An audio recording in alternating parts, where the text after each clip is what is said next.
apresentando a Flisol, Lei de Incentivo à Cultura, Lei Rouanet e Necta, Gás Natural. Parceria de Prefeitura Municipal de Araraquara. Apoio SESI, SESC, SENAC, Unesp, Uniara, Instituto Federal de São Paulo, Academia Araraquarense de Letras, EPTV, EPFM, Droga Vem, Paraty Mobilidade, Casa do Saci e Hotel Municipal. Execução e concepção, Café com Pernas e Instituto Colibri. Realização, Secretaria de Cultura, Governo do Estado de São Paulo, Ministério da Cultura, Governo Federal.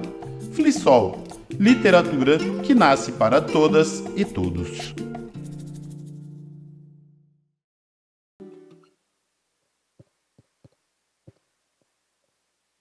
Boa noite, Araraquara, a linda morada do sol. Estamos aqui abrindo mais uma noite a Flisol, a terceira edição da Flisol, com uma mesa linda, mesa Tempos, que vocês com certeza vão adorar. Eu já assisti algumas conversas sobre essa mesa, que nasceu essa ideia do nosso querido Inácio, o patrono. O patrono da Festa Literária da Monassal é o Inácio de Loyola Brandão, vocês já sabem. E esse ano a Djamila Ribeiro foi e é ainda a nossa autora homenageada. E antes de chamar essa mesa, eu quero chamar uma pessoa que eu admiro demais, tenho o maior respeito por ele, gosto mesmo dele, Edinho Silva, nosso prefeito.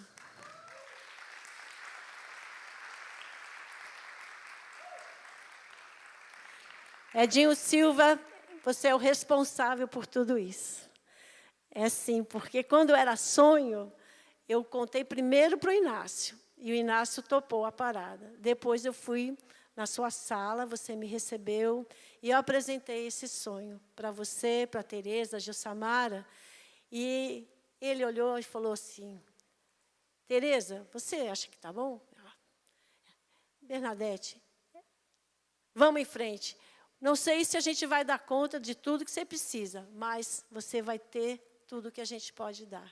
E eu topei, e é graças a essa pessoa linda, que é nosso prefeito, um prefeito tão amado dessa terra, que eu agradeço. Muito obrigada, Edinho Silva, por tudo que você fez, não só pela Flisol, mas por todos os projetos culturais, os projetos que são tão importantes. Essa semana a gente teve várias apresentações da Escola Iracema Nogueira, os meninos dançando aqui, é de chorar de emoção. São coisas assim que tem que continuar, um projeto de 20 anos, graças a uma política pública importante, que não é de partido A ou B ou C, é de um gestor que sabe entender o que a sua comunidade precisa. Você é um gestor sensível e não se cansa nunca, trabalha muito, muito, muito, se quebra todo, já vi você travado, e eu sei que você não se poupa por essa cidade, por esse povo. Então, o nosso agradecimento por tudo isso, e mais o que eu não falei, porque eu não sou tão boa quanto a Maria Lúcia, mas pretendo dizer o que eu sinto de verdade e de coração. Obrigada.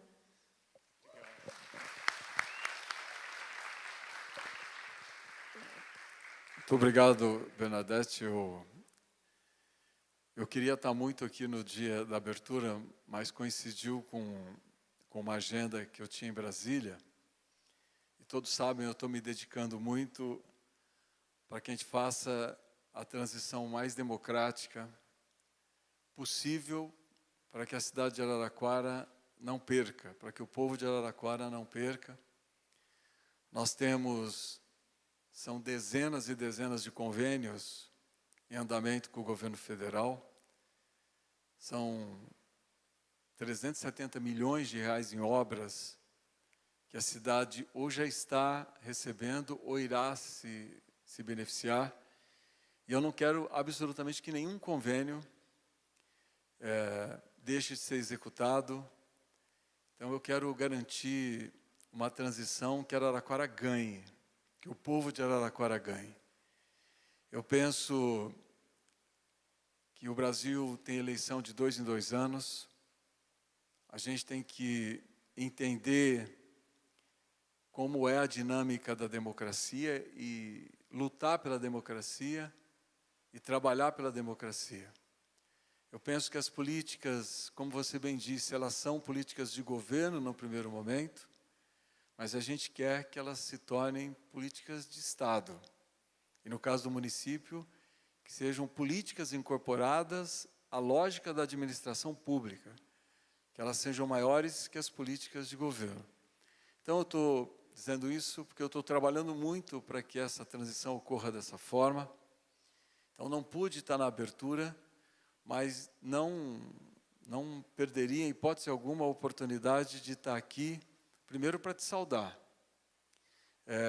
Eu penso que instituir um evento cultural como esse, uma feira literária, e fazer dela, como eu disse agora há pouco, uma feira, um acontecimento que seja perene, que seja permanente na vida de uma cidade, não é uma tarefa simples, é literalmente construir história. E eu sei do teu compromisso, conheço o teu compromisso, sei o quanto que você lutou pela cultura nessa cidade, o quanto que você continua lutando. Eu quero, portanto, no meu último ano de mandato, nas últimas semanas do meu mandato, agradecer publicamente a você, que a Frisol se eternize na cidade de Araraquara. Ela vai se eternizar se ela fazer parte da vida dessa cidade, se ela se tornar um patrimônio da vida dessa cidade. Ela será maior que governos, maior que concepções políticas, maior que governantes. Ela será algo efetivamente que pertença à nossa sociedade. E claro, está aqui também, na oportunidade, a Lilian vai fazer aqui um diálogo junto com o Inácio, então ela está ali, eu sei que ela está me ouvindo. Minha gratidão à presença dela, todo o trabalho que ela tem desenvolvido. Eu sei que o Rafael Orsi também, que eu tenho a honra de ter feito o prefácio, o pós-fácio do meu livro, que é Uma Cidade na Luta pela Vida. Minha gratidão, Rafa, também vai fazer parte dessa mesa, então eu já quero saudá-lo. E aproveitar a oportunidade para fazer uma saudação ao Inácio. Ele está ali, ele está me ouvindo. Dizer que eu tenho muita gratidão ao Inácio. Porque o Inácio é daquelas figuras que onde quer que ele esteja, ele ressalta as suas origens e as suas raízes.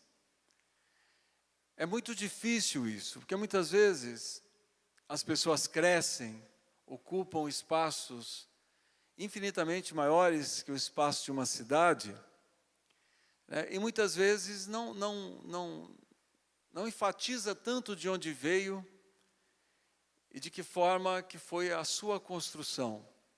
O Inácio, ao contrário disso, não. O Inácio, o tempo todo, diz que ele é araraquarense, que ele é fruto dessa cidade. Ele ressalta o quanto que Araraquara contribuiu para que ele fosse quem ele é, para que ele se tornasse não só esse escritor, o nosso acadêmico, o nosso imortal da Academia Brasileira de Letras, que eu tive a honra de estar na sua posse, mas também esse educador. Eu digo a ele, eu estava dizendo agora há pouco para ele, que ler Inácio é como se a gente passasse por um processo educacional. Porque ele vai nos educando do seu jeito, com a sua forma de conversar, e vai fazendo com que a gente aprenda muitas coisas. Então eu tenho muita gratidão ao Inácio, primeiro por ter a graça da sua amizade. Eu estava contando ali também, para não me estender muito, eu, na minha adolescência para a juventude, eu trabalhei numa livraria aqui em Araraquara. Eu trabalhava no balcão.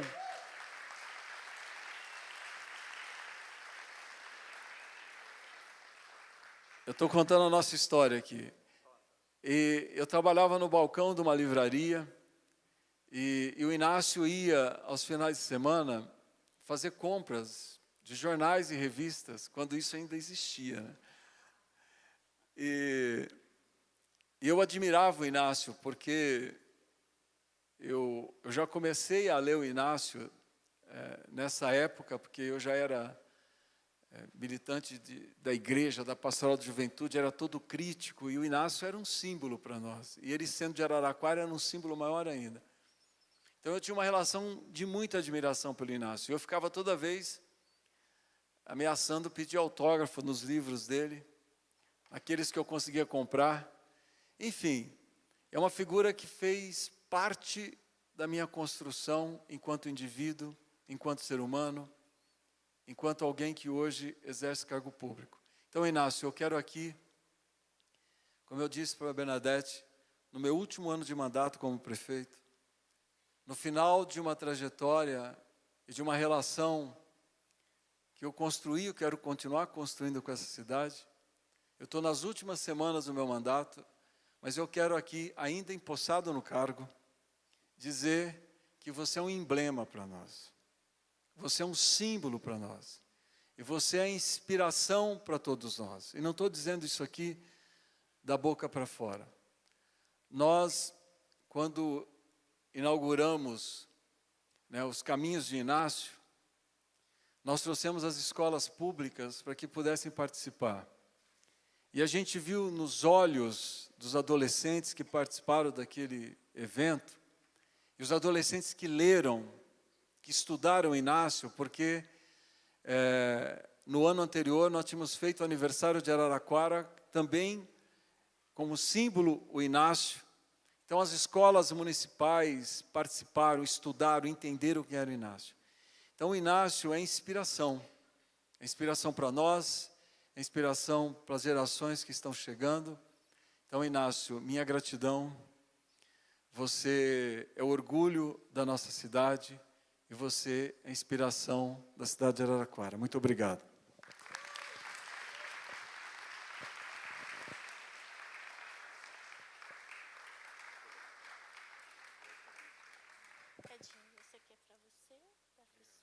Muito obrigada, Edinho Silva. Você vai assistir uma mesa linda. Inácio, seu assento esse central. Você vai buscá-la? Então, eu vou chamar o Rafael para vocês buscarem juntos. Pode ser? Sozinho? Então, Rafael, não vai ter jeito. Você fica fora dessa. Pode? Eu quero buscar. Eu vou trazer pela mão. Traga. Uhul! Vou chamar, então, o mediador da mesa, Rafael Orsi, professor da Unesp, querido amigo, bem-vindo. Tudo bem.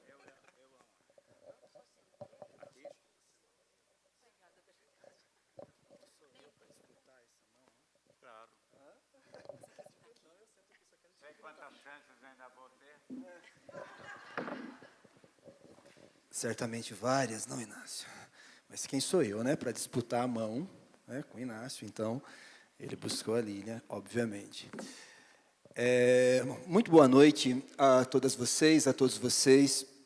É um prazer bastante grande e uma honra poder mediar essa mesa com o Inácio, imortal. Já foi falado algumas vezes, me desculpa repetir algumas vezes também a palavra imortal.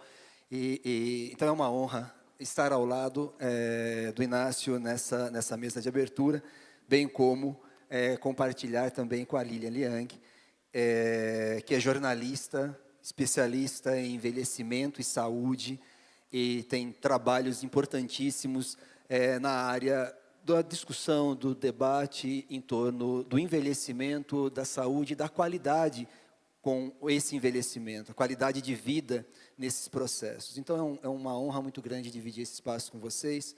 E, antes de qualquer coisa, um cumprimento especial a todos vocês que vieram prestigiar essa mesa, essa conversa, uma roda de conversa praticamente, assim a gente espera que ela seja nessa hora de diálogo, num sábado à noite.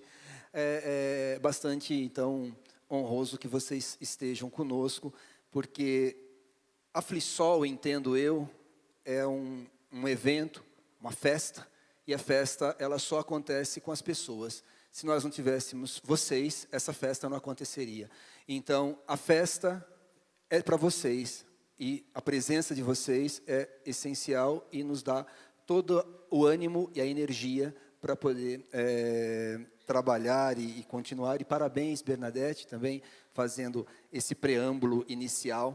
Parabéns pela todo o trabalho que você tem feito, junto com uma equipe enorme, junto com uma equipe comprometida e uma equipe bastante determinada para que a festa ela aconteça em todos os seus detalhes. E ouvindo as falas do início, lá fora ainda, né, quando fala do Lauro Mauro e quando fala também de vários artistas araraquarenses e desse movimento que nós temos em torno da arte e da cultura na cidade de Araraquara, é claro que nós entendemos a dimensão, não só dessa festa, mas a dimensão da cultura e da arte, naquilo que forja a identidade de uma cidade, naquilo que forja a identidade de um grupo. Então, a importância de eventos ou de festas como essa, ela é essencial, obviamente, para que a gente se forje enquanto uma comunidade de fato. Então, vida longa, a Flisol, como já foi dito, eu só reforço isso. Bom, dito isso, feito esse preâmbulo, talvez um pouco longo, eu quero passar a palavra para o Inácio, para fazer uma saudação, também para a Lilian fazer a sua saudação. E nessa saudação, eu já gostaria que a Lilian pudesse nos dizer, ela que percorreu todas as Blue Zones do mundo, que ela pudesse já nos explicar também o que é essa Blue Zone, para quem não conhece, e então já, né, que talvez apareça ao longo dessa nossa conversa. Então eu gostaria que ela pudesse também explicar para a gente a Blue Zone. E depois a gente retoma aqui o que é o tema central realmente da nossa conversa, mas que está totalmente inserida na Blue Zone. Inácio, quem começa? Você ou a Lilian nessa saudação inicial? Você manda. A minha saudação é boa noite. Perfeito.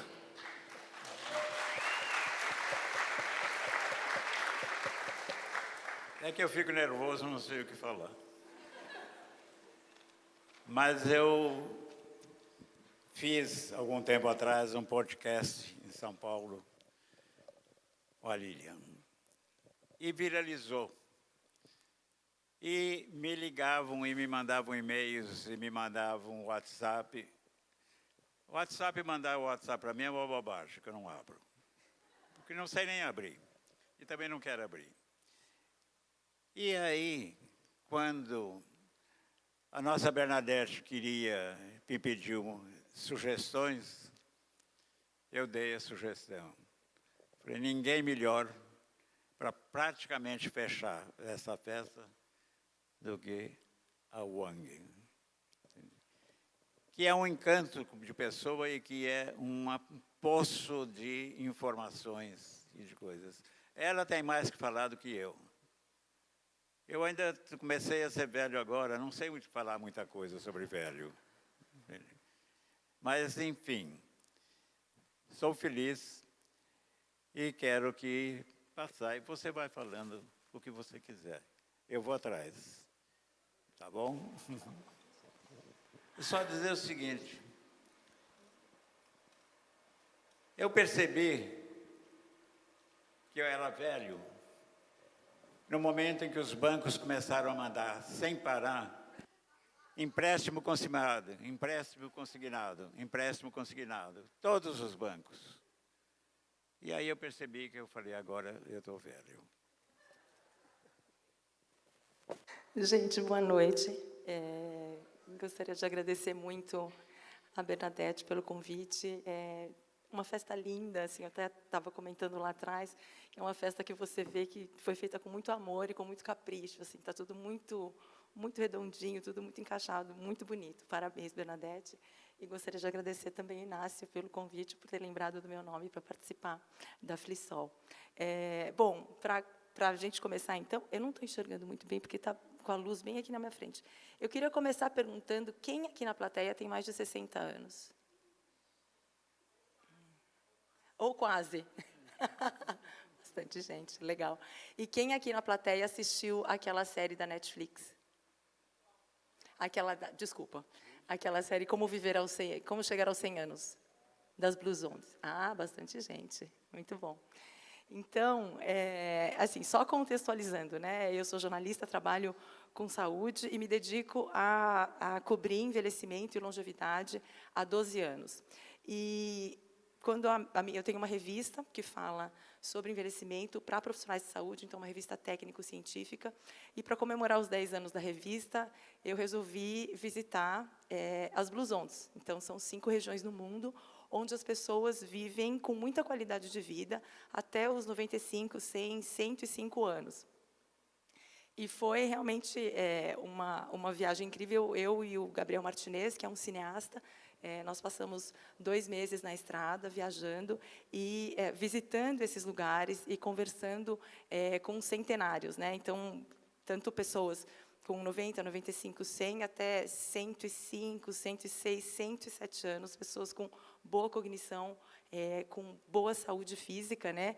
E com muitas histórias interessantes para contar sobre como é esse envelhecimento, como é que, nessas regiões, as pessoas conseguem chegar a essa idade, com boa qualidade de vida, andando a cavalo, dirigindo, inseridos na sociedade, né? Porque muitas vezes o que a gente vê é que a pessoa vai começando a ficar idosa e ela vai ficando lá no cantinho, né? Ela vai ficando cada vez mais lá no cantinho, cada vez mais à margem da sociedade.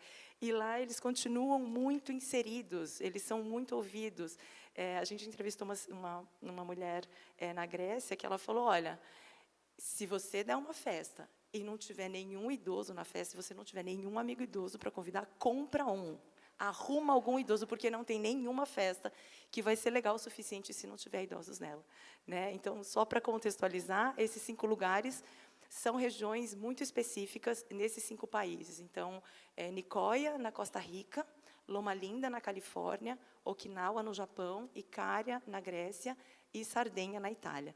Então, só para dar assim, um panorama de por que eu estou aqui falando de envelhecimento e por que é um tema que me é tão caro.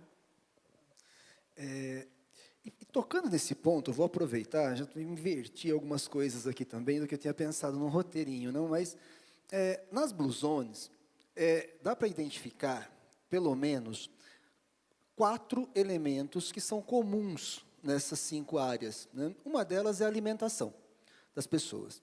A outra são as atividades físicas, não necessariamente ir a academias, mas fazer atividades físicas cotidianas, caminhadas para comprar um pão, rezar, alguma coisa assim. Uma outra é a vida comunitária. E uma quarta é o propósito de vida, né? Então, são 4 elementos que são comuns, eles perpassam a todas essas 5 regiões das Blue Zones. A minha questão, ela é um pouco nesse sentido.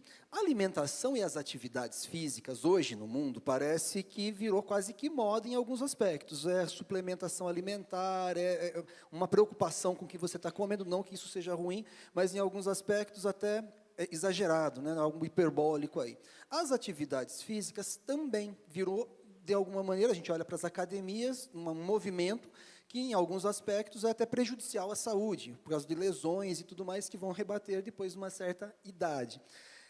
Então, eu não queria tratar exatamente desses 2 pontos, mas eu queria que você pudesse falar um pouco para a gente, e aí eu não sei se o Inácio também entra nessa conversa conosco, em relação à vida comunitária e em relação ao propósito de vida. E por que esses 2 elementos? Porque a vida comunitária, quando nós observamos hoje no mundo, existe uma certa atomização do ser. Nós estamos nos distanciando da vida comunitária, nós estamos nos distanciando das questões coletivas e ficando cada vez mais ensimesmado com os nossos cotidianos. Como que a gente pode pensar, então, o que você viu, na verdade, nesse movimento de vida comunitária nas Blue Zones, e como que você leu esses propósitos de vida nessas 5 regiões do mundo? O que você tem a nos dizer sobre isso? E aí eu já emendo para o Inácio também. Já ouvi algumas vezes você dizendo, não, Inácio, mas eu reforço aqui para a gente ouvir um pouco mais sobre essa questão do propósito de vida, né? Qual que é o dínamo, a energia que mantém as suas atividades tão intensas ao longo de todos esses anos, em cada uma das fases de sua vida. Porque cada uma das suas fases, ela tem uma característica. Qual que é a característica da sua fase hoje e o que mantém essa energia que você transmite para a gente? Vou colocar essas duas questões aqui e a gente continua o papo. Eu não paro. Tá ligado aqui? Eu não paro. É uma coisa muito curiosa. Porque se eu parar, eu não sei o que fazer. Eu tenho uma vida muito agitada, no sentido de que eu viajo e palestro, eu viajo e faço palestra, eu viajo e faço palestra. Não como um grande orador, mas eu converso muito com estudantes, com professores, essas coisas. E o que é fundamental para mim é que eu jamais deixei de ter um projeto. Não parei nunca. Muitos anos atrás, num festival de cinema e poesia em Roterdã, nós, os participantes, nos encontramos com o Fernando Birri, que foi o fundador da Escola Documental de Santa Fé, Escola de Documentários. E ele estava com 95 anos. Então tinha eu, Nelson Pereira dos Santos e várias pessoas, o Ricardo Ramos, filho do Graciliano, e o Birri todo excitado. E nós perguntamos, Birri, como é que é a tua vida? Você tem 96 anos, você olha para onde? Ele falou, eu olho para frente. Eu olho para frente e eu caminho. E eu tenho lá na frente projetos, tenho sonhos, tenho o que fazer. E à medida que eu caminho, tudo isso se afasta. E aí eu caminho e isso se afasta. Eu falei, assim eu continuo a caminhar. Então eu continuo a caminhar. Nesse momento, eu comecei um romance. Fazia 2 anos que eu não fazia uma linha de romance de nada, um romance. Voltei a fazer a viagem literária da cultura do Estado. Faço as crônicas do Estado de São Paulo. Faço 2 crônicas para 2 jornais alemães. Respondo e-mails que vocês não imaginam. E respondo, principalmente, jovens autores que procuram. E muitos querem que, por favor, você pode ler meu livro, por favor, você pode ler meu conto, por favor, você pode corrigir. E eu não tenho tempo, eu não posso fazer isso. E, de qualquer forma, nesse momento eu também estou preparando um discurso que vai ser publicado, um texto que vai ser publicado em Portugal, nas correntes de escritas, que reúne escritores de língua portuguesa de todos os lugares onde se fala português, Ásia, África, Brasil, etc, etc, etc. Então eu não tenho como parar, eu não tenho tempo de parar. Isso, eu faço uma terapia por semana, fisioterapia por semana. Terapia é outra coisa. Que, aliás, nunca fiz. Eu quero ser louco mesmo. Se eu não fosse, eu não escrevia. Minha loucura sai na coisa. E aí, essa impossibilidade de parar me mantém vivo. Eu tenho sempre compromisso, eu tenho prazos. Prazos é uma coisa louca. A vida inteira eu tive prazos. Eu fui jornalista a vida inteira. E jornalista tem que fazer o texto, você tem que fazer o texto, você tem horário por texto, você tem horário por texto. E você se acostuma com isso. Então, agora eu acho muito chato fazer ginástica, sabe? Muito chato.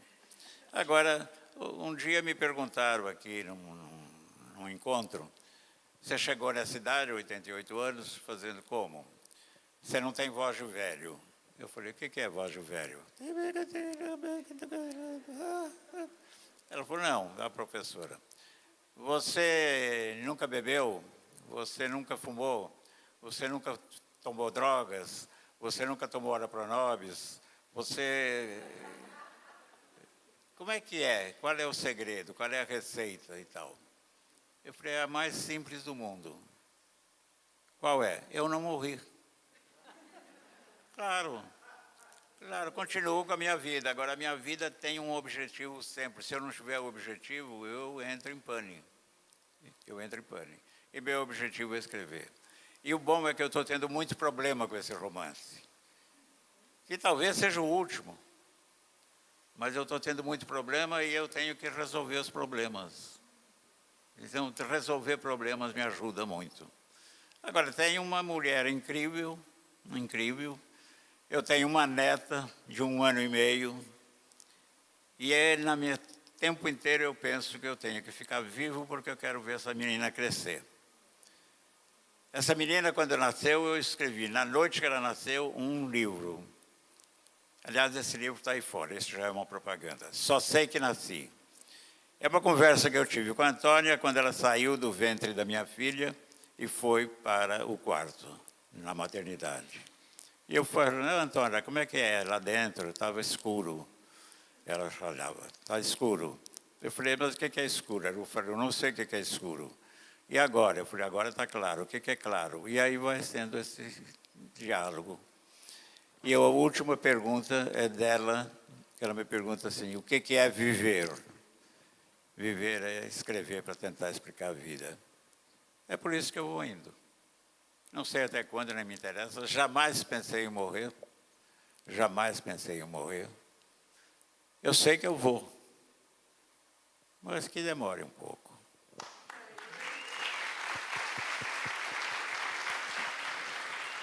Bom, gente, então não tenho mais nada para falar. Boa noite, vamos todos jantar, né? Então, respondendo a sua pergunta, a gente falar de vida comunitária, né, e propósito de vida nas Blue Zones.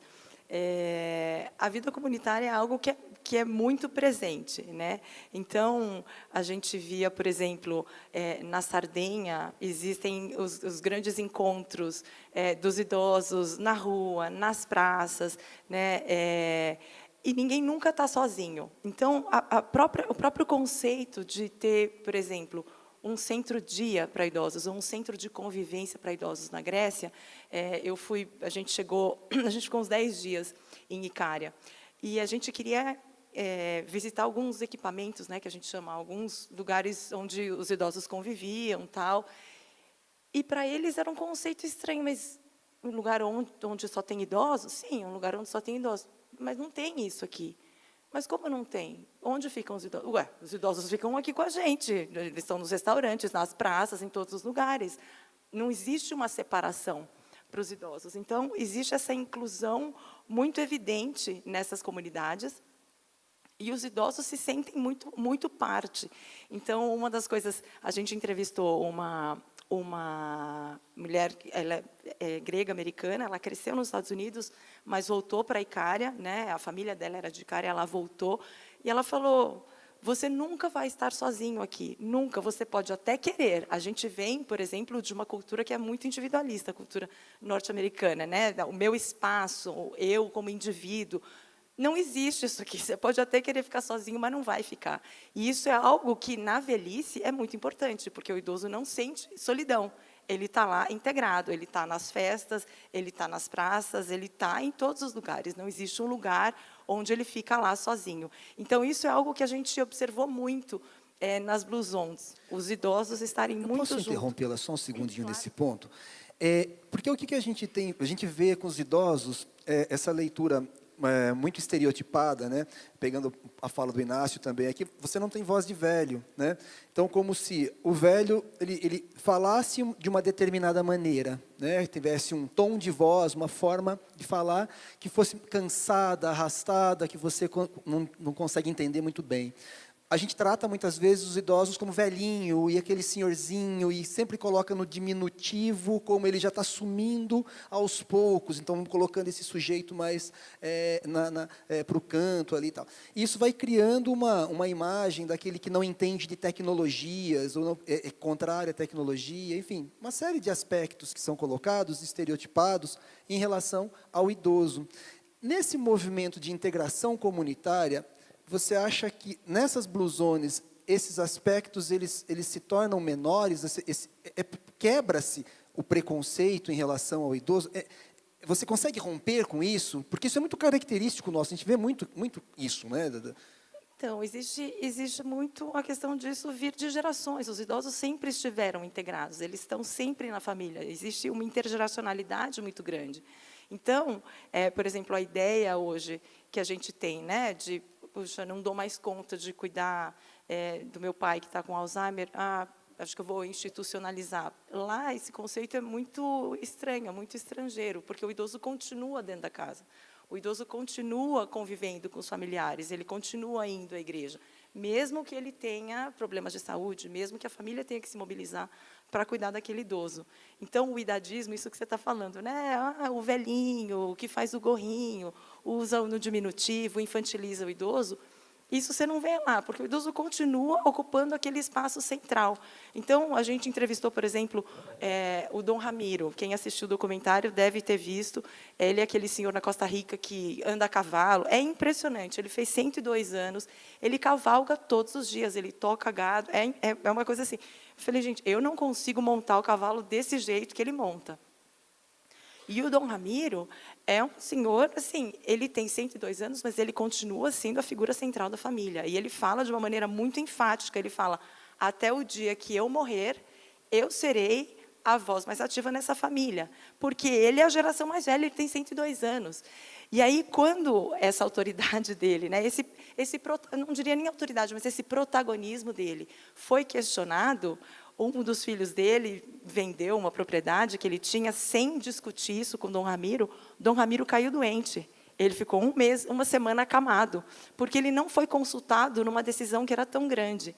Entende? Então, o idoso, nesses lugares, ele continua exercendo um protagonismo que a gente, hoje em dia, vai despindo o idoso. O idoso vai ficando com cada vez mais voz.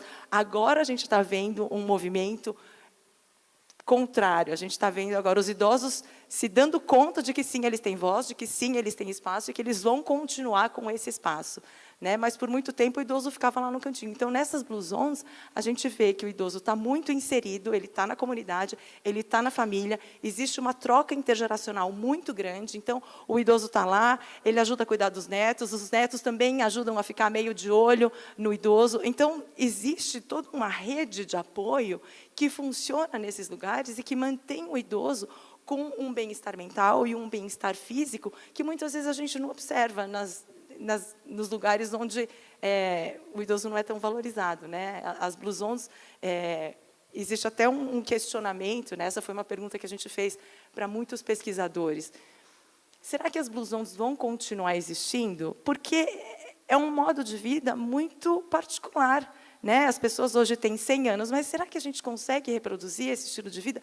A gente foi para Seul, eu até conversei com o Inácio no podcast sobre isso. Né? A gente foi para Seul, que é uma cidade na Sardenha, que tem 800 habitantes, gente. 800 habitantes, onde a pessoa vai arrumar emprego?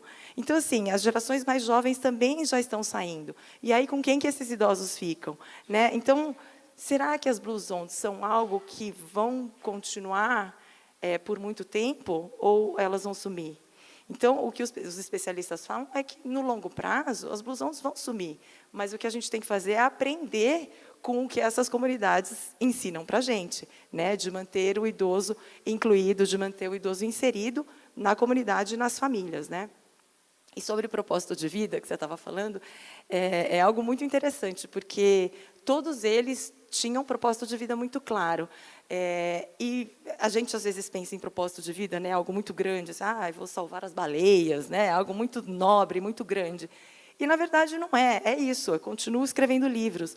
Então, em Okinawa, a gente entrevistou uma senhora e ela fala, não, meu propósito de vida é ir buscar meu neto na escola todas as tardes. Eu acordo para isso, esse é meu ikigai, que é o termo que eles usam em japonês, é a razão pela qual você acorda todos os dias. Né? Então, para outros era trabalho.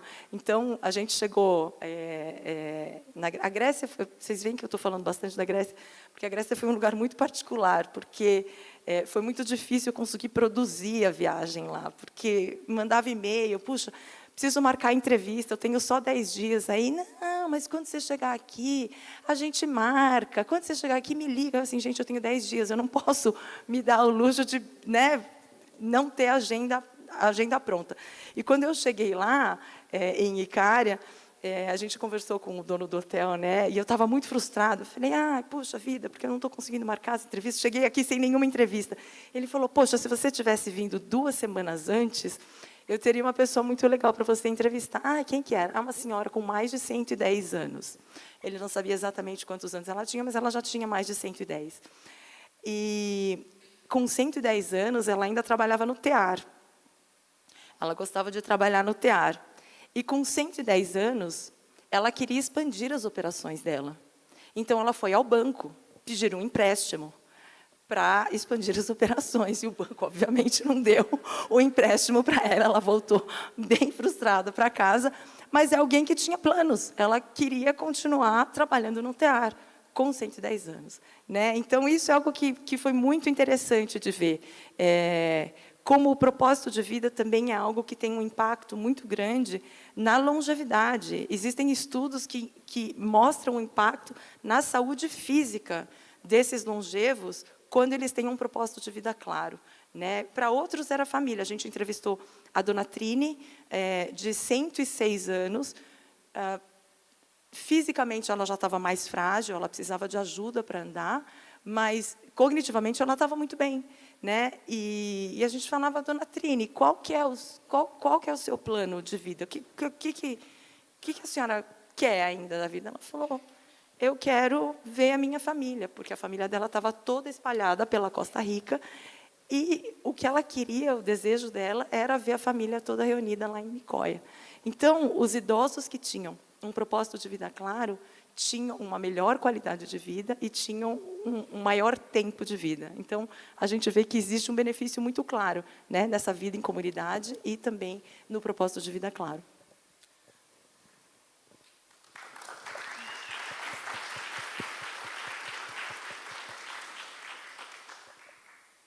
Eu tenho uma visão que, quando meu pai me levou aos 21 anos para a estação de Araraquara de trem,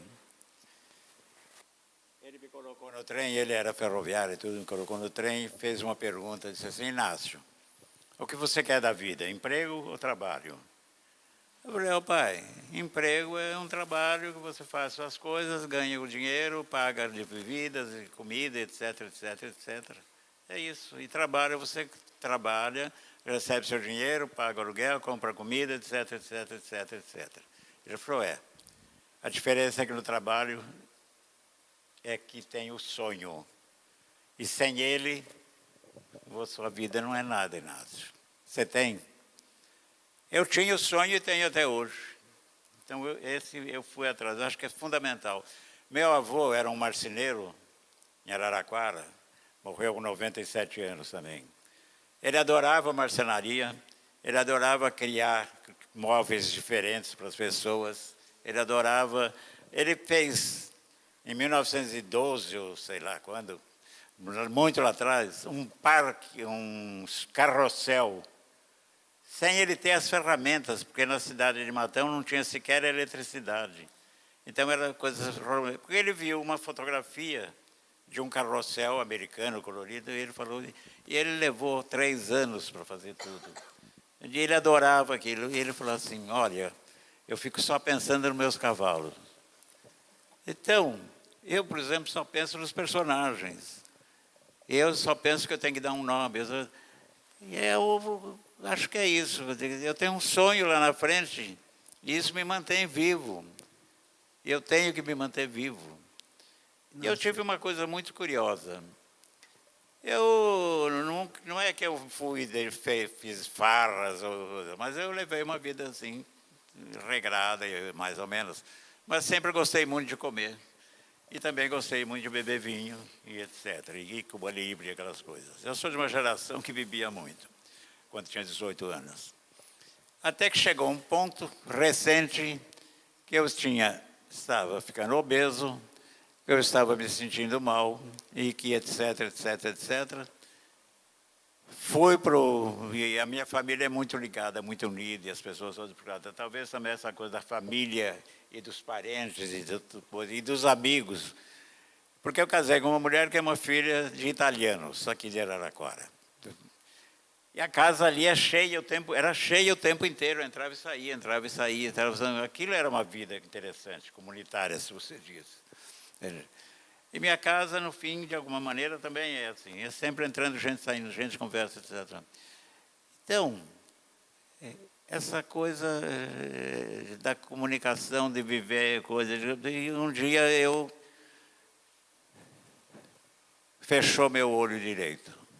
Fechou. Eu estava na minha casa de Minas Gerais.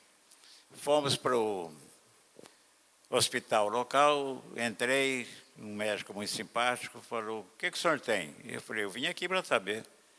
O senhor que é o médico. Ele fez tomografia, ele fez tudo e falou, olha, não sei. Viemos imediatamente para São Paulo e cheguei no Einstein e meu médico do Einstein falou, olha, internou e eu fiquei uma semana. E no fim de uma semana, ele falou assim, quando te dizem que você é feio, mas é bonito por dentro, é uma mentira. Você está muito feio por dentro. E além do mais, você tem diabetes, que é a coisa que eu sempre tive medo, pavor de diabetes. E aí eu tive que fazer um regime. Eu diminuí o peso, eu me senti melhor, E aí, não parei de beber. Vinho, continuo a beber. Não vinho ruim também. Mas enfim, percebi que o regime alimentar, eu era mais leve. Acho que isso é uma das coisas que também melhorou. Graças a Deus eu tive a diabetes, porque acho que eu ia morrer. São detalhes minúsculos de uma coisa, mas o querer andar sempre para frente. E aquele avô que acabou fazendo a coisa, ele me dizia também isso. Faz sempre o que você gosta. Quando eu estava para sair de Araraquara, minha mãe falou, meu filho, você precisa de segurança. Vai para a ferrovia. As ferrovias sumiram. Meus pais eram ferroviários só. Vai para o Banco do Brasil, vai para o Caixa Econômica. Eu falei assim, ficar contando o dinheiro dos outros. Contar dinheiro dos outros. Eu ia morrer, já teria morrido aos 40 anos. Entende? Eu arrisquei tudo na vida. Eu acho que é importante a minha coisa. Eu acho que eu vivo para frente porque eu arrisco sempre. Eu acho que esse é um ponto interessante. Eu queria fazer uma provocação. Então, de repente, né, porque na fala de agora e outras que a gente já ouviu, tive o prazer de já ver várias falas suas, você sai de Araraquara, tinha um sonho, não quer entrar, né, na ferrovia, trabalhou em algumas revistas, na Vogue, enfim, tem uma trajetória de escolhas, né, sempre olhando para aquilo que era a vontade realmente do Inácio. Né? E aí me vem à mente uma frase interessante do Mário Quintana. Ele fala o seguinte, se vocês me dão licença. Há noites que eu não posso dormir de remorsos por tudo o que eu deixei de cometer. Né? Tudo que eu deixei de cometer. A minha pergunta para o Inácio é o seguinte. Tem alguma coisa que te tira o sono porque você não fez nessa trajetória? O que eu deixei de cometer? Ai.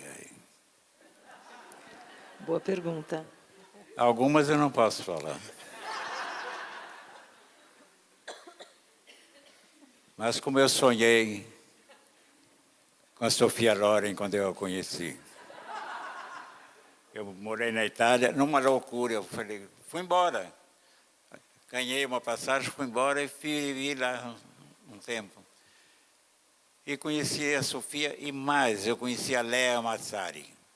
Uma grande atriz, essa viva, tudo. E eu queria cometer com ela. E as coisas impossíveis são curiosas, porque eu tenho que ir atrás delas. Eu tenho cada coisa na minha cabeça que fazer ainda. Entende? Mas o que eu tive de fracasso, porque as pessoas pensam que a vida é bonitinha, tive fracassos terríveis. Livros repudiados, meteram o pau no livro, fizeram tudo, acabaram com o livro. Fui demitido. marido, etc. Tudo isso. Mas era uma coisa curiosa. E eu li recentemente uma frase e isso, de repente, estava em mim automaticamente. Eu fracassei muito, mas eu nunca perdi o entusiasmo. Aí depois eu descobri que essa frase era do Winston Churchill, que não tem nada a ver comigo, absolutamente. Então eu acho que não perder nunca o entusiasmo é uma coisa que está me levando para a vida, sabe? Uma vida. O que me preocupa é eu começo a ver que meus amigos da minha idade já estão indo embora e eu estou tirando figurinha do álbum uma atrás da outra. Isso é uma coisa que eu fico pensando. Tá vendo? No entanto, hoje de manhã chegou um sujeito aqui, eu estou muito com problema, às vezes, e a pessoa chega e fala assim, você não me conhece ainda mais. Aí eu não conheço. Mas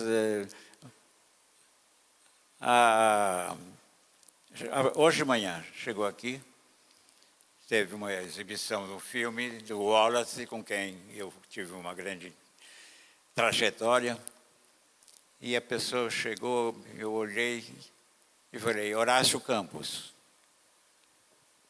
amigo de infância, lá na Rua 6, e ele está com 93 anos, e eu passei todo esse período depois, ele, desde os 10 eu não vi mais, mas de repente eu bati o olho e aí veio aquela coisa. Então, também, essa coisa assim, eu não estou perdendo a memória, isso me ajuda. Confiar na memória, eu tenho que... Mas, acima de tudo, é o prazer de viver. Sabe? Eu tenho um enorme prazer de estar aqui sentado.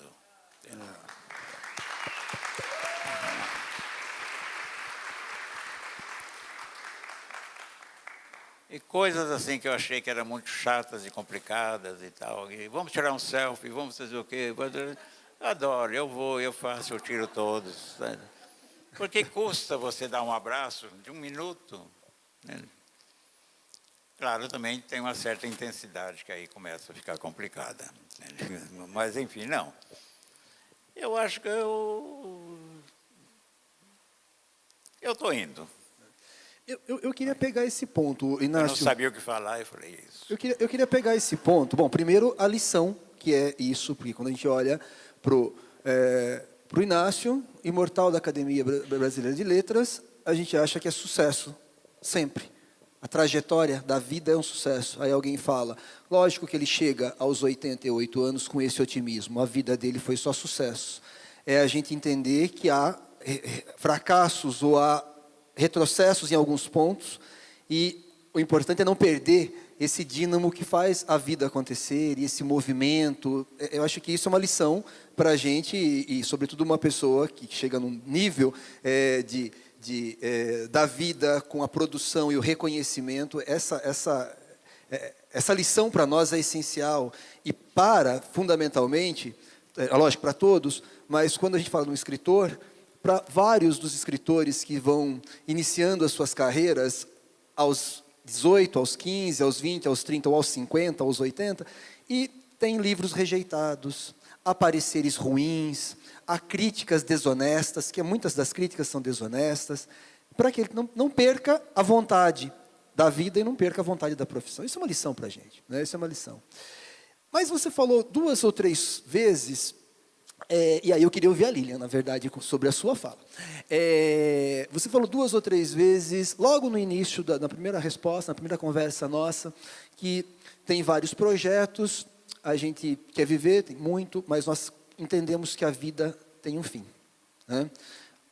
Aí, agora há pouco, você disse que alguns dos colegas a gente já começa a sacar as figurinhas do álbum. Isso me lembrou a avó de uma amiga nossa, que aos 102 anos, no aniversário dela, quando ela cortou o bolo, né, ela foi fazer o pedido, ela pediu para que Deus tivesse misericórdia e a levasse. Aos 102 anos, porque ela não aguentava mais, os amigos tinham falecido, enfim, uma série de questões. Aí a minha pergunta é para a Lília, então. Recorrendo essas blue zones, né, quais são as angústias que você encontrou nos centenários. E como que é tratada essa questão da finitude da vida, né, como algo inexorável do tempo sobre cada um de nós. Por favor. Então, essa questão de falar de finitude, né, muitas vezes não é um assunto fácil, né? Foi muito interessante, a gente estava no Japão e eu estava com uma tradutora, né, em todos os lugares eu estava com um tradutor, e aí eu falei para a tradutora, pergunta para ela, da primeira entrevista que a gente fez, né, a gente falou de uma série de coisas, e eu falei, pergunta para ela se ela tem medo da morte. A tradutora olhou para mim, como se eu estivesse perguntando algo absurdo. Ela falou, mas que tipo de pergunta é essa? Eu falei, porque é algo importante, a gente está falando de envelhecimento, e não tem como a gente dissociar o envelhecimento também da gente pensar a finitude. Essa aqui é uma mesa que a gente está falando de tempo, né? E o tempo é tudo que a gente tem na nossa vida. E como é que a gente vive o nosso tempo até o final do jeito que a gente quer, né? Então, eu perguntei, pergunta para ela se ela tem medo da morte. Não vou perguntar. Eu falei, por favor, pergunte. E aí foi muito surpreendente, porque todos os idosos com quem a gente conversou já tinham, de alguma maneira, elaborado aquilo. Então, quando a gente pergunta, o senhor tem medo da morte? Não, não tenho medo da morte. Ah, o senhor tem medo da morte? Medo não tenho, mas não queria ir, porque aqui é muito bom. Então, assim, de alguma maneira, todo mundo já tinha elaborado aquilo. A gente está falando de pessoas com 95, 100 anos, né? Então, quando a gente faz, você colocou a questão da finitude na categoria da angústia, né? E, para muitos, não era uma questão de angústia, era uma questão da vida. Eu estou com 100 anos, e isso é algo que pode acontecer e vai acontecer em algum momento.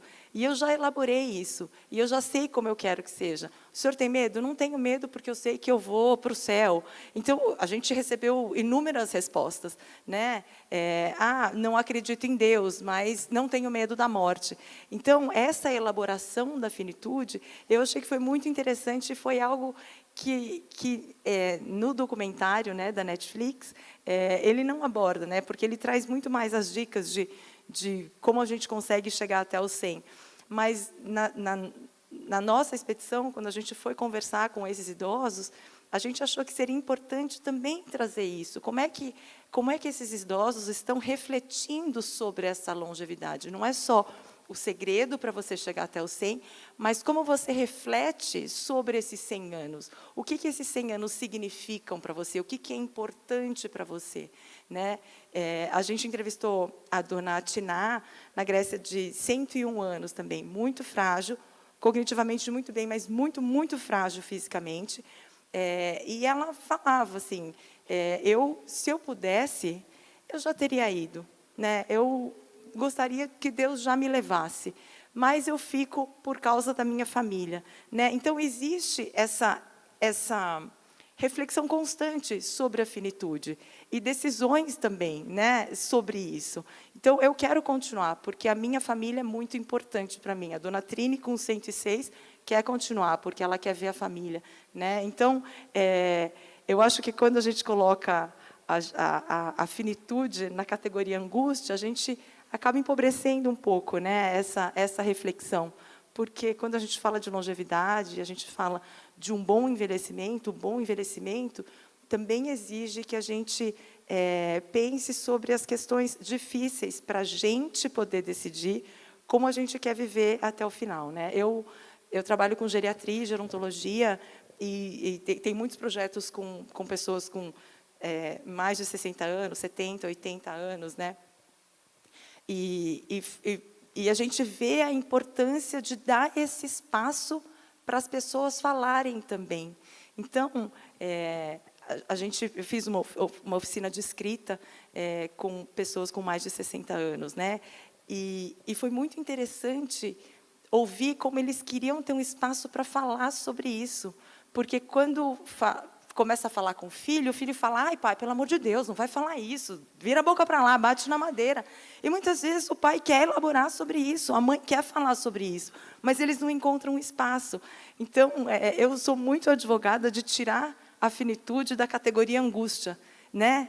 Vamos pensar na finitude como algo que acontece na vida e sobre a qual a gente pode refletir para ter a vida até o final do jeito que a gente quer, como a gente pensa. Eu trabalho com cuidados paliativos. Eu já te falei, assim, por favor, me interrompa, porque senão eu saio falando igual um trem desenfreado. Mas quando a gente fala... Eu seguro. De cuidados paliativos e de finitude, é isso, né? A gente pensar como é que a gente quer até o final. Quando eu não conseguir mais decidir por mim, eu vou ter discutido isso com alguém. Alguém vai saber como eu quero, né? Então, a gente fala em cuidados paliativos, que, para quem não sabe, cuidados paliativos são cuidados integrais para pessoas que estão com doenças degenerativas que ameaçam a vida. Então, existe um documento que chama Diretivas Antecipadas de Vontade, em que a gente coloca lá o que a gente quer. Puxa, se você não estiver mais em condições de decidir por você mesmo, o que você gostaria que fosse feito, né? Como você quer que as pessoas ajam numa situação em que você não pode mais responder, né? E é um documento que pode ser mudado de tempos em tempos, que pode ser revisado com o seu médico, pode ser revisado com a família, né? Então, eu sou muito a favor da gente discutir isso. Eu até estava conversando com o professor Rafael. A gente estava no camarim, aí eu vou fazer uma confissão aqui para vocês, porque eu falei, puxa, eu sinto que a gente tem que trazer essa discussão para a sociedade, sabe? A gente tem que tirar a finitude do armário. Mas eu fiquei com medo de trazer, porque essa é uma festa literária, né? Uma festa. A gente vai falar de algo tão difícil numa festa, né? Mas eu acho que a gente também tem uma oportunidade muito interessante de refletir sobre como a gente quer levar a nossa vida, que é uma festa, né? Então, como é que a gente quer decidir até o final? Como a gente pensa a nossa vida até o final? Então, eu queria trazer isso. Não sei se joguei um balde de água fria na festa, mas eu achei que seria importante eu acho trazer que isso. A festa comporta tudo. A festa é para se falar de tudo, para conversar de tudo. Então, uma frase no brasão da Unesp, da FCL, que é: nada do que é humano me é estranho, né? Está em latim, eu não sei latim, então não vou nem ameaçar falar aqui como é que está escrito lá, mas a tradução é essa: nada do que é humano me é estranho. E na festa é isso. A festa, eu acho que tudo que está acontecendo no mundo é algo humano, a gente tem que discutir, tem que conversar, tem que fazer evoluir e aprimorar as nossas interpretações e leituras do mundo, né, do mundo. Eu estou com o tempo aqui meio apertando já, e já recebi umas perguntas. Eu não estou enxergando a Bernadette, mas eu queria perguntar mais alguma coisa antes de entrar nas perguntas vamos de vocês. esquecer o tempo, vamos indo. Vamos conversando, né? Vamos esquecer Tudo um pouco bem? o tempo. Vamos cortar o microfone meu aqui, não. Mas em 20 vai tocando. Agora, ela falou da angústia. Eu não tenho medo de morrer, mas eu tenho uma angústia imensa. Meu medo é de terminar morador de rua. Por quê? Se eu não fui até hoje, mas isso vem na minha cabeça sempre. Ser morador de rua, ser morador de rua. Minha mulher disse: você já não foi até agora. Por que você vai ser depois? Sabe, pelo menos você tem uma casa aqui. Então, mas é uma loucura, uma loucura. Mas é engraçado. Loucura é engraçada. Loucura é muito divertida. Agora, você falou em sucesso, só uma coisa.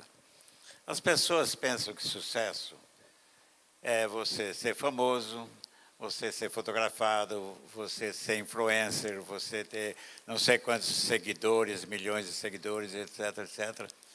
E todo mundo, quando chega, que obtém, o sucesso é outra coisa. Para mim, o sucesso é ter chegado aonde eu cheguei.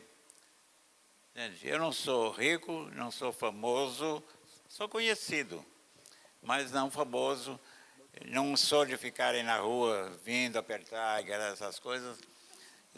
Sou conhecido. Agora, a academia, eu acho uma espécie de prêmio pela luta que eu tive trabalhando. E eu sou de uma geração que nós todos odiávamos os acadêmicos.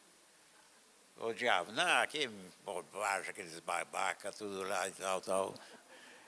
E hoje eu sou acadêmico. O Gilberto Gil, que também fez a mesma coisa, inclusive ironizou numa capa, ele de fardão, quando ele terminou e foi eleito, quando ele terminou a fala dele, ele disse assim: pois é, aqui estou com o meu fardão. Então, reconhecendo. Então, a academia é um reconhecimento, porque a academia é o máximo que a gente pode conseguir aqui dentro. Aí, 2 academias.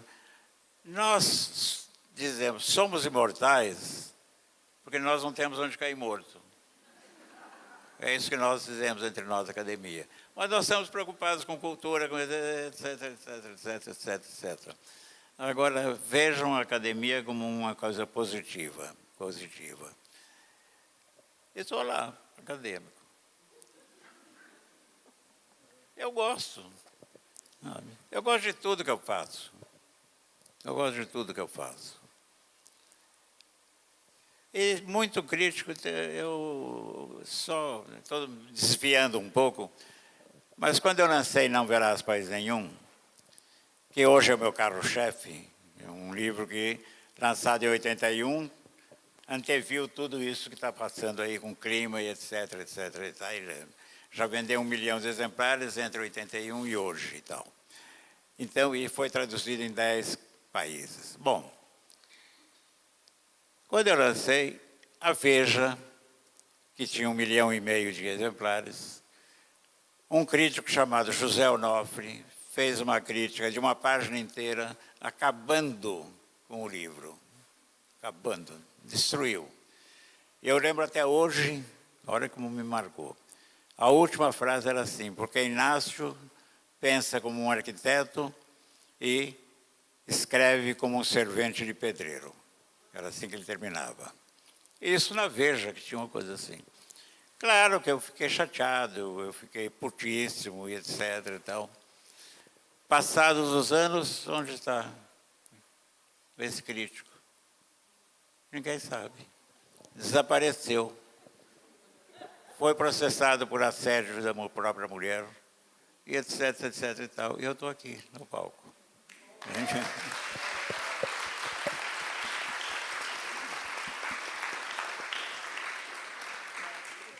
A vida é interessante.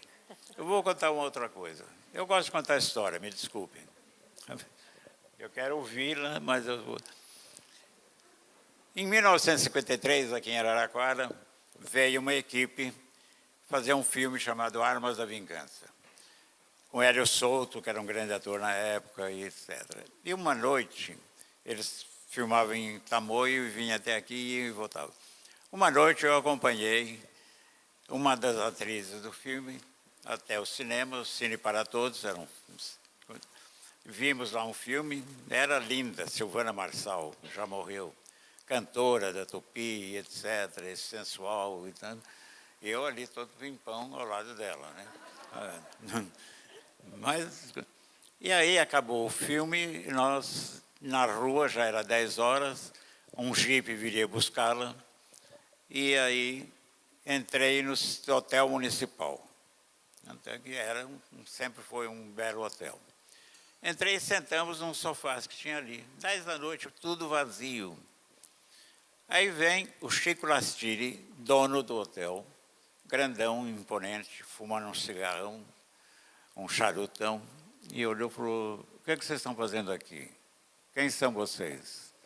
Falei: não, eu sou um jornalista, estou acompanhando essa moça, que é uma atriz, está fazendo o filme lá em Tamoio, e a gente está esperando o jipe da produção. E estamos sentados aqui. No meu hotel, uma atriz, puta, sai os dois. E o Chico Lastiri nos expulsou. O Chico Lastiri era uma pessoa muito importante na cidade. A filha dele casou com o Jorge Afonso, rico, irmão do Roberto Afonso, etc. E saímos, sabe, acachapados. E pronto, o Chico desapareceu, morreu. Eu continuei vindo em Araraquara. Eu estou no hotel municipal. Estou no hotel municipal. E mais do que isso, Eu vou sempre no mesmo quarto, porque é um quarto que tem barra no banheiro. Entende? Claro. Exato, isso que eu ia falar. Que ela falou? Tem o seu nome na porta. Exatamente. O quarto 101 chama Inácio Loyola Brandão. Tem uma placa emoldurada, linda. Eu queria que o Chico Lassírio ressuscitasse.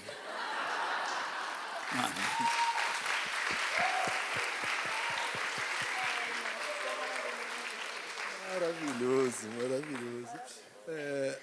Eu vou pegar uma frase do Inácio para fazer uma pergunta para a Lilian, que na verdade veio, eu não sei de quem, porque não foi marcado o nome aqui,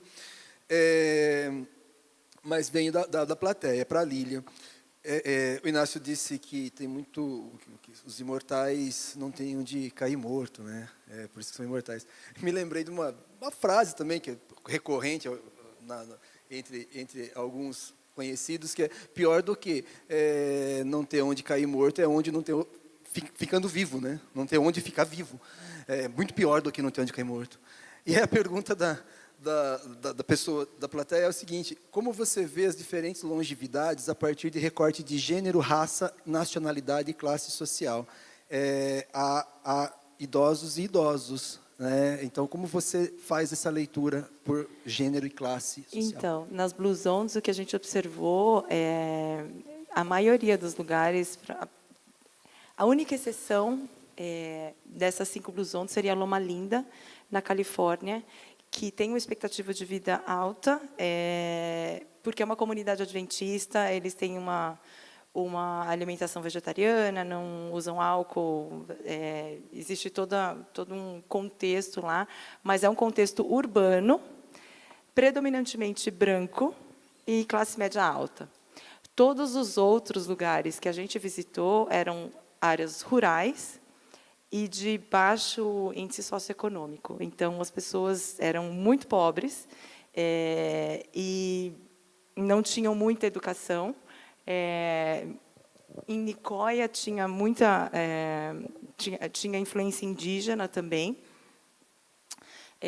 Mas uma coisa que foi observada é que a maioria eram mulheres, né? Então a gente entrevistou muito mais mulheres do que homens. Acho que a gente fez umas 65 entrevistas. Nos homens devem ter sido menos de 1/3. Então, assim, eram muito mais mulheres que chegavam a essa longevidade extrema do que os homens, né? E os homens que viviam muito eram geralmente cuidados por uma filha. Então, o cuidado é feminino, né? Então, era geralmente ou uma filha solteira ou uma filha viúva, não tinha família, né, que ficava responsável, não pelo cuidado, porque a maioria dos idosos com que a gente conversou, por exemplo, o Dom Ramiro, ele não precisava de cuidados, né, ele não precisava que ninguém ajudasse ele a tomar banho, mas tinha uma filha que ficava lá, meio supervisionando a história, porque, afinal de contas, ele tem 102 anos. Né? Então, muito mais mulheres que viviam até os 100, 105 anos, homens menos, sempre cuidados por mulheres. Então, e a questão socioeconômica, então, a única exceção era Loma Linda, na Califórnia, que tem um nível socioeconômico muito bom. Os adventistas dominam a cidade, é uma cidade adventista, então tem muito dinheiro lá, então a longevidade também se dá por conta disso. Maravilha. E aí, eu tenho uma outra pergunta aqui, mas eu queria emendar alguma coisa na pergunta que eu não sei quem foi que fez, mas eu achei interessante também, que é remetida ao Inácio, no sentido de pensar um pouco da evolução da literatura, da evolução da música, evolução das artes, nesse tempo, né, que nós vivemos, ao longo de sua vida, como que você vê essa evolução? Essa é a pergunta que veio da plateia. Eu emendaria alguma coisa aqui, no sentido de, mais direto, né, como que essa evolução ou essas transformações culturais e sociais têm influenciado a sua obra? Como que você tem incorporado todas essas modificações em sua obra? Né? Qual que é a leitura? Como que se dá esse processo? Acho que algo interessante da gente ouvir o escritor nos dizer. O escritor escreve. Senta no computador e escreve. Agora, dizem que olha a inteligência artificial e olha não sei o que, olha não sei o que. E a crítica fica discutindo. Agora é a autoficção. Agora é não sei o que. Agora agora... E os escritores escrevem.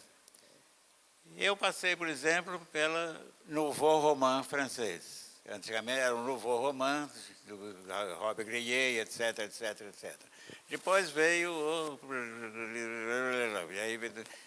e a literatura continua sendo escrita. E desde Dostoiévski, Balzac e outros, a literatura criticada é analisada sobre a análise lá nas escolas, nos sagrados templos, etc. Assim, escrever é colocar a vida, né?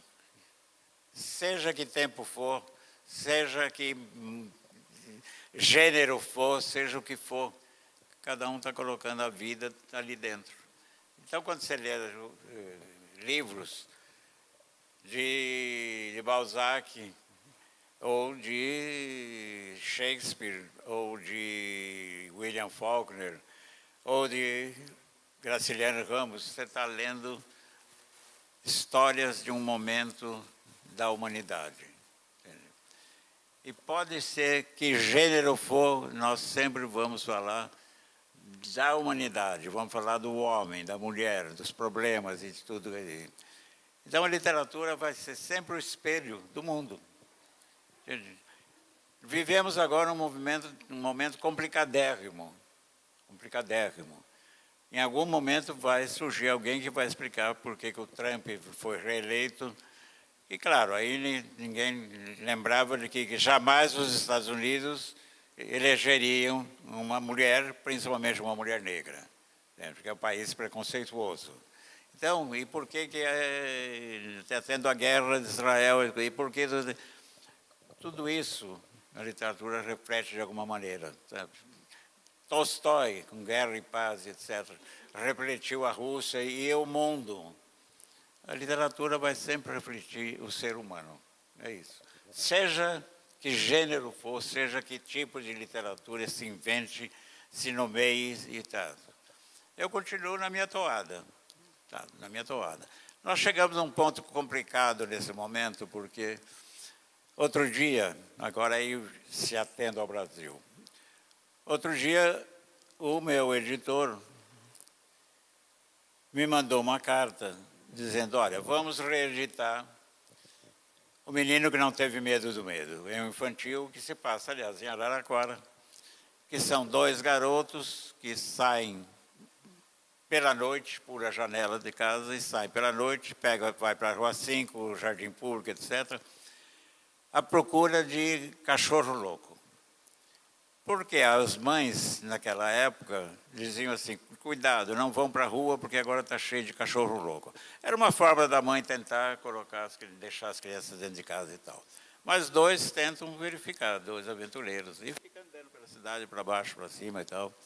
E nesse meio tempo, os meninos passam por uma casa, passam por outra, etc, etc, etc. E aí, a cartinha, o e-mail do diretor de redação, diretor editorial, disse, Inácio, nós temos um problema com o menino porque a gente está vendendo para a escola e tem aqui várias frases que vão causar problemas enormes. E me botou uma meia dúzia de frases. Você pode modificar? O livro tem 40 anos, já circulou o tempo que tinha e está continuando. E aí eu falei, deixa eu ver as frases. E aí, no momento que ele mandou a frase, eu falei assim, eu já devia ter dito que eu não vou modificar. O livro já foi feito. Acabou. Acabou. Estão tentando reescrever Monteiro Lobato. Isso é gravíssimo. Bom, uma das frases era assim: e ele passou em frente da casa de Shirley, olhou para a janela, e ele falou, acho que ela deve estar pelada. E continuou. E aí depois falou, encontrou Scholla, um mulato muito, muito, muito curioso e divertido. E assim, 4, 5 frases. Aí eu falei, mas por que não... Os pais, aí era assim, os pais não vão admitir esse livro nas classes. Porque, olha, os meninos pensando essas coisas. Eu falei, o que menino pensa? Você passa ali na casa, olha lá... E aí a outra era mulato, não, porque o politicamente correto tem que fazer... Blá, blá, blá. Mas eram 10 matérias. E eu me recusei a fazer. Isso vem acontecendo muito, assim. Modifica. Que censura. A ditadura já dizia assim, proíbe. Eu tive um livro proibido, 0, que passei agoniado alguns anos e tal. Mas era censura e já dizia, proíbe logo. Então proíba o livro. Só que eles não querem dizer que é proibição, que é censura, etc. Então isso está acontecendo cada dia mais com vários escritores por esse país inteiro. Então esse é um momento delicado, muito delicado. E eu agora vou sentar na máquina e falar, posso ou não posso escrever essa palavra?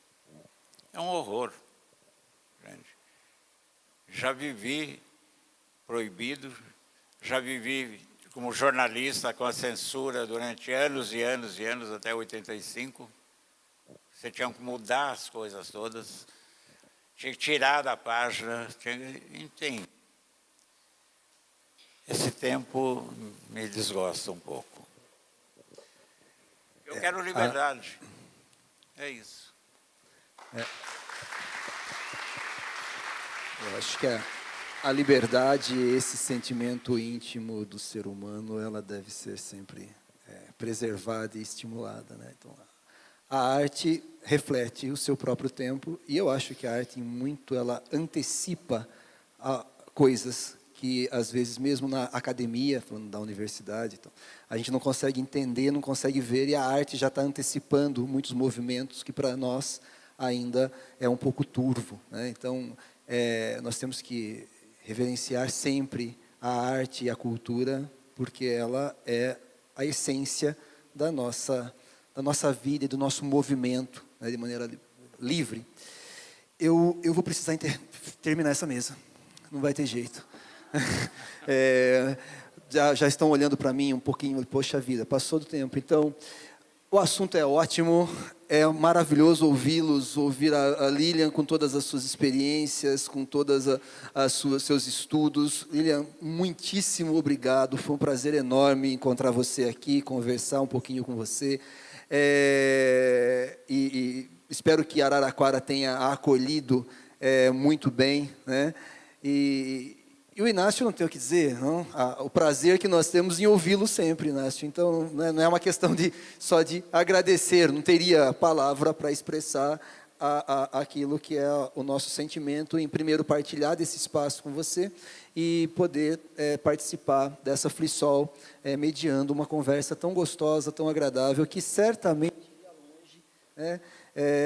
Se a gente pudesse permanecer um pouco mais. Mas eu só tenho a agradecer e eu acho que é isso. Então, antes de encerrar mesmo, eu gostaria de chamar a Bernadette aqui ao palco, que ela vai falar, acho que algumas palavras, e depois aquela selfie de abraço, viu, Inácio?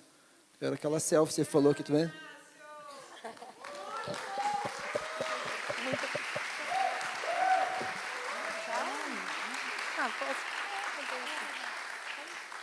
Gente, queria agradecer. Obrigado.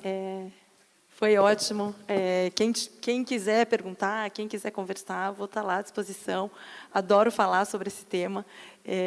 Queria só contar uma última história, porque eu estou um pouco ocupada de ter trazido o tema finitude. Então, eu quero trazer uma história para a gente sair aqui com uma nota leve, né? Um dos idosos que a gente entrevistou lá na Costa Rica, Dom Juan de Dios. A gente foi entrevistá-lo porque ele tem 103 anos e ele anda de bicicleta todos os dias. Ele vai visitar os amigos, vai visitar todo mundo de bicicleta. Então, vamos lá fazer uma tomada do Dom Juan andando de bicicleta. Então, dá licença, eu vou levantar aqui. Então, estou eu e o diretor aqui. Dom Juan está lá de bicicleta. Dom Juan, então, pode vir. Dom Juan vem, sobe na bicicleta, dá o impulso, só que ele não dá impulso suficiente. Então, a gente vê Dom Juan caindo da bicicleta em câmera lenta. Pensem em 3 pessoas que quase morreram do coração, semi-infarto. A gente falou, pronto, né? Já vamos ser manchete. Equipe brasileira mata centenário na Costa Rica, né?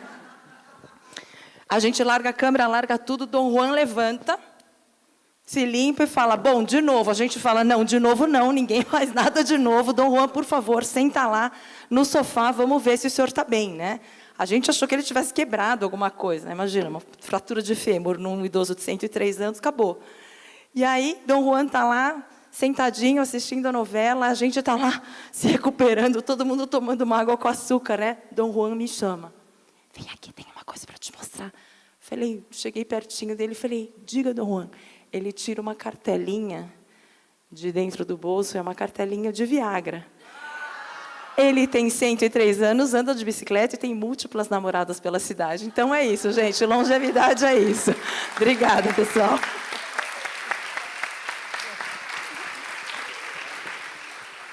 Eu quero pedir desculpa para uma pessoa muito querida, uma assessora que trabalha comigo, a Jaiane, que está aqui no meio. Fizemos várias viagens literárias, tudo. Passei por ela, olhei e segui em frente. Segui em frente. E não reconheci na hora. Só que ela foi lá no camarim e me deu uma bronca. Desculpa, Jai. Inácio, para você, Inácio, uma lembrancinha nossa. Para o professor Rafael Orsi, muito obrigada. Houve troca, então destroca. O Inácio vai estar autografando os seus livros aqui na lateral, então os livros dele estão à venda. Tem um lançamento, que é o livro Só Sei Que Nasci. É lançamento mesmo. Nós conseguimos, com muita dificuldade, trazer.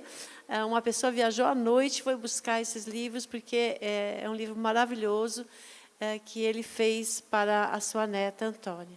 Então, estão à disposição de vocês. E ele falou, eu perguntei, quantos você autografaria? Ele falou, todos, todos. Esse é o ânimo de longevidade do nosso querido autor, Inácio Loyola Brandão. Muito obrigada, Inácio. Obrigada, Lília, Rafael Orsi. Vamos junto levantar uma foto juntos. E o livro sobre Antônia está lá fora. Quem quiser, Só Sei Que Nasci. É um que eu queria que o Lauro ilustrasse.